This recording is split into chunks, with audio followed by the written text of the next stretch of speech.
In modern-day America, few statements can raise eyebrows more swiftly than expressing faith in the transcendent. Only 16% of Americans identified as non-religious. Now it's 26%. You're welcome. The quote-unquote enlightened claim to have progressed past the simplistic explanation of those who still believe in the existence of good and evil. And in a world where we can drive vehicles, communicate globally, and change the temperature of our homes with the touch of a finger, it's easy to believe that we've mastered our physical environment. Yet we're stumped when the age-old problem of evil rears its ugly head. So it's no surprise that in the aftermath of tragedies like school shootings, for example, we fixate on a material solution like gun control to solve the problem.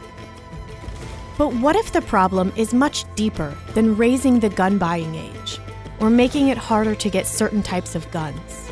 What if the roots of the problem are actually internal and moral, and even spiritual?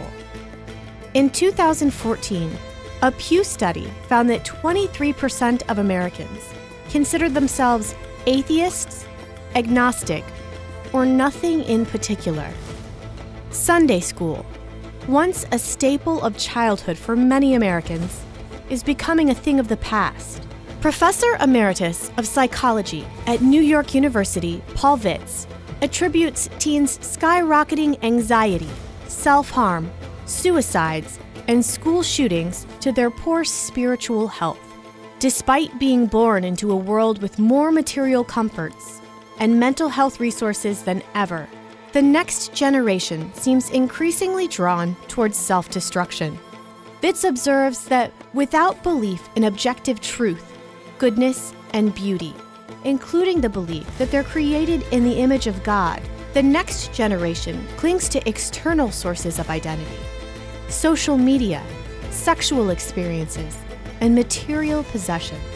In a sea of ever-changing cultural and social trends, such flimsy sources of meaning can predictably leave them feeling numb and without something more profound to believe in.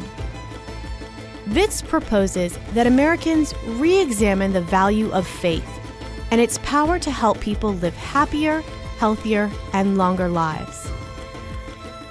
But as elites show increasing hostility to faith and regular Americans move away from traditional religious and moral frameworks, we may become more increasingly blind to the value of faith, family, and community.